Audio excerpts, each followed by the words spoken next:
Hello, friends. I want to welcome you back to another edition of the weekly pro tip breakdown. We do this. I do this once a week, and basically, what I do is I break down my weekly pro tips. So, my pro tips every week on Mondays, if you're on my mailing list, you get a weekly pro tip from me. And a pro tip is just kind of like a statement. It's a statement of truth that you can meditate on and unpack for yourself throughout the week. It's just a free service I provide to people who are on my mailing list. So if you're not on my mailing list, let me encourage you. It's really easy. You just go to my website, which is jamaljavanji.com, and that's my homepage there. And you'll just scroll to the bottom. You'll see a place where you can put your email address in there, hit submit, and that gets you on my mailing list. And we're up to, I think, like 40, 41 pro tips. I do one a week. It's just started at the beginning of the year, so we're up to 40, over 40 pro tips. And I heard such great feedback that I really thought that I would take some time once a week on Sundays, no matter when you're watching this, but just once a week I want to break down one of those pro tips in a little more detail to kind of flesh it out a little bit. So I started back at the beginning. So this weekly pro tip breakdown is about pro tip 9. So going all the way back to the beginning of the year. And if you're not aware of what the previous pro tips, you can go to my website also, again, which is jamaljavanji.com. And if you click on a link you'll see there on the website that says blog, I'm starting to populate those pro tips there. They're not all there. If you want to stay up to date, you'll have to get on my mailing list. But there's, I don't know, about 20 or so that's there. So pro tip number 9 is on there. With all that said, I want to talk about pro tip 9, which is, and here's what it is, right? And this is a very powerful principle here. And this is something I've observed in my life. And pro tip 9 is all about this, that the number one reason for financial poverty and relational conflict is reactive decision making. Let me say that again. The number one reason for financial poverty and relational conflict is reactive decision making. Now, let me unpack that a little bit more. Why is that one of the main causes of poverty? And maybe that, for a lot of folks, this can be a challenge to lots of, maybe you've heard that the reason for financial poverty is systemic in nature, or unfair society, or the bad economy, or whatever it may be. And I'm not here to talk about those. Those obviously have an effect on us, of course. But what I've observed in my own experience, and then in the folks I've worked with as a life coach, is just the number one. And just the longer you live, you can observe this. You see people's reactive tendencies, and these reactive tendencies tend to create the thing they're reacting to, right? So if you're reacting to not enough money, you tend to just simply perpetuate that lifestyle. Or if you're reacting to some issue, maybe you don't feel loved, you don't feel supported relationally. Whenever you react to that, it grows, right? It seems to increase. This is true. There's a reason for this, okay? So let's talk about relational poverty, right? Because there's such a thing as relational poverty, relational conflict, however you want to put it. What causes relationship conflict for a lot of people? Well, I can tell you that, and if you don't feel loved or supported in general in life, right? When you're in a relationship, you will tend to experience that. You'll tend to feel that your partner isn't stepping up to the plate, or they're not doing what you would like them to do, or they're not being the person you want them to be, and therefore you feel frustrated. And not only do you feel frustrated, you begin to tell them about how frustrated that you feel, and you begin to tell them how much they don't measure up to what you need, and you begin to become very critical of them because they're not who you think they should be, right? This is very typical in all relationships, right? And the more you react to that feeling, that inner sensation, the worse the relationship gets. Have you ever noticed that? Yeah, totally. Maybe you're experiencing that right now. It's very typical. I think let's take it into a financial realm. Let's say your money's tight, and income's not what you want it to be, or maybe you have more bills, and every time you feel that sensation, there's a couple of things you can do, and I've observed this in a lot of people. Whenever you feel that money is lacking or money is tight, you could either work harder, you could try to hustle and go make it work for you, and maybe that will bring in more financial resources, and it might bring in more money for sure. But typically what happens, that's only temporary. Typically what happens is there's a default setting, right?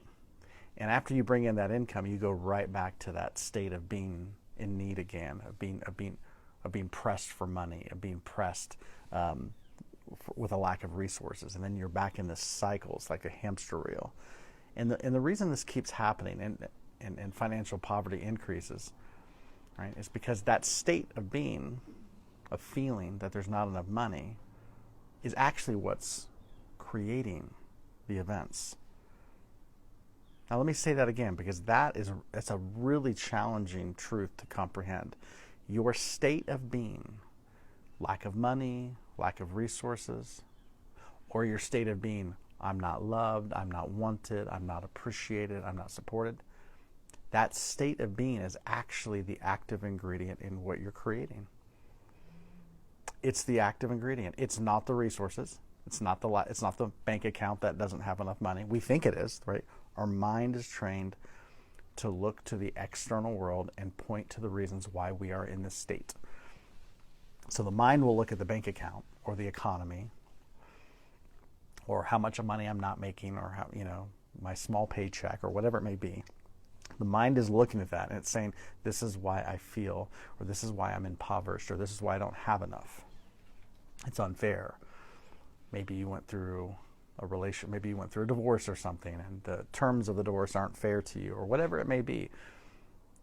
That state of being, I want you to hear me when I say this, that state of being is actually what you're creating from.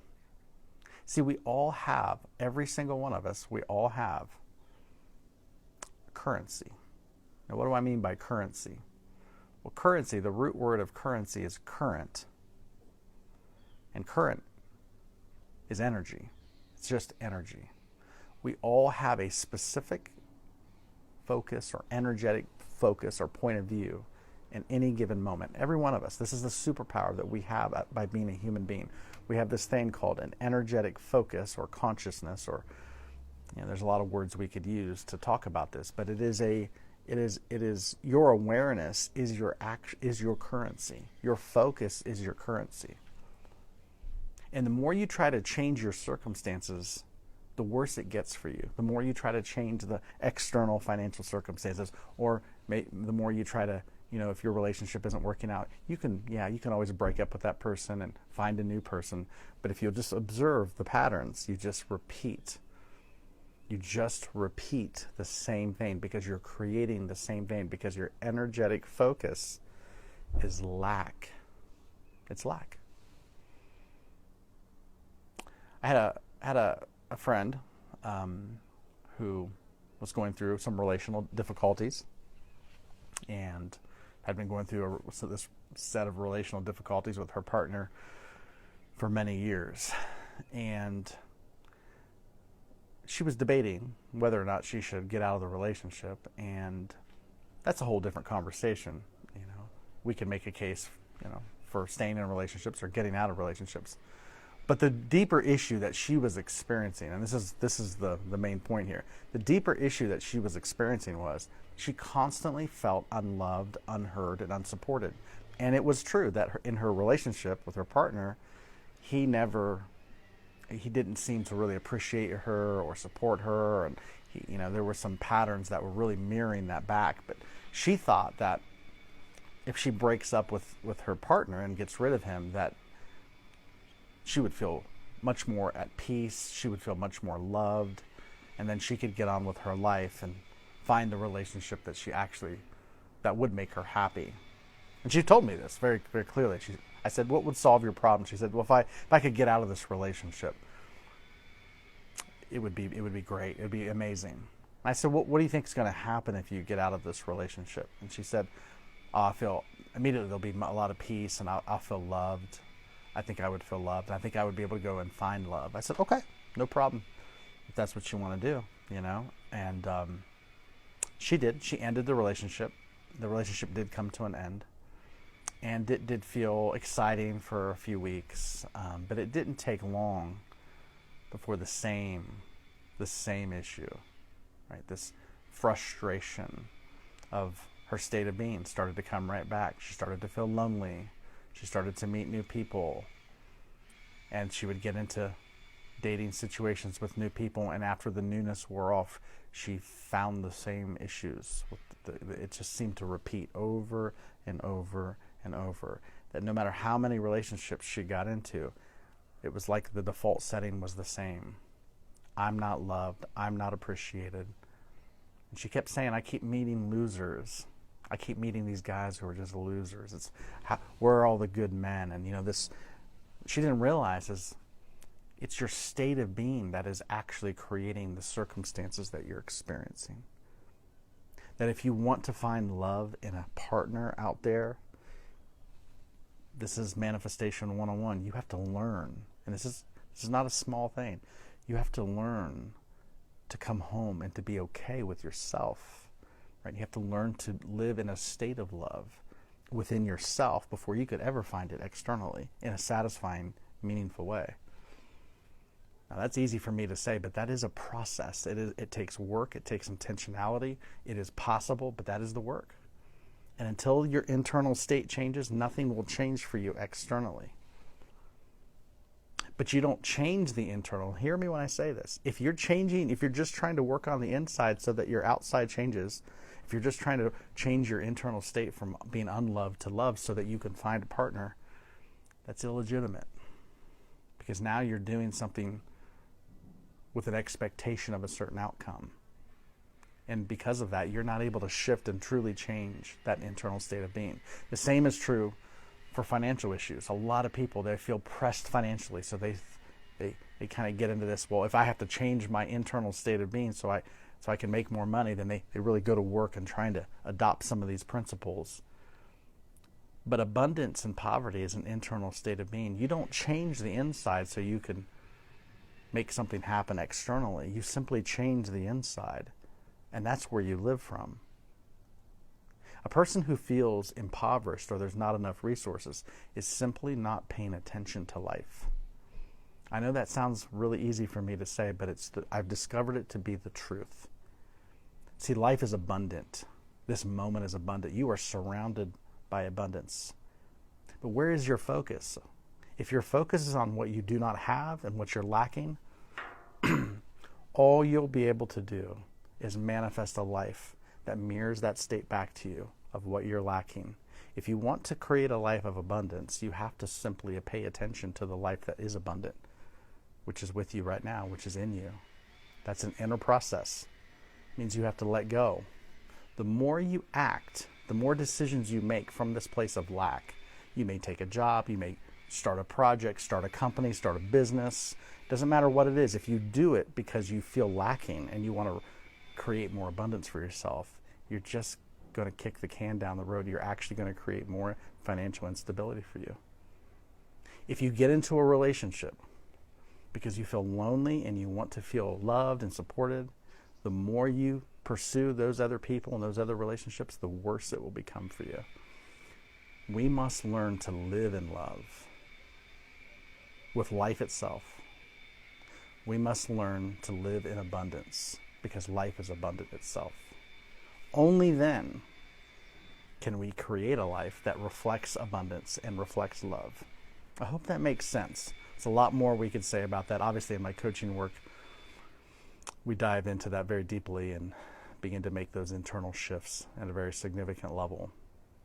I hope this is helpful for you. And so we'll leave it there for today, but that's the gist of pro tip number 9. If you want to read the pro tip number 9 in written form, you can go to my website, jamaljavanji.com, click on the link that says blog, and you'll see it there.